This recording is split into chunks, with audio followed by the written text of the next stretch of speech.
推手就係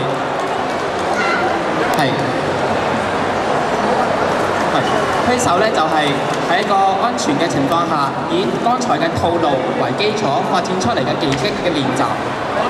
其中包括我哋泰拳嘅擒拿、摔跤、搶步法、新手部配合，係啦。咁其中咧係冇半點嘅取巧嘅。咁我哋嘅深淺咧，同埋練拳嘅時候有冇錯誤咧，喺推手入邊咧就好易見得到㗎啦。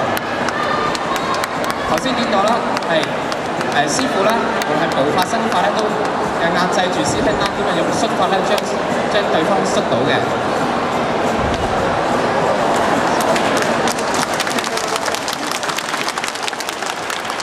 好，多謝師傅同埋師兄。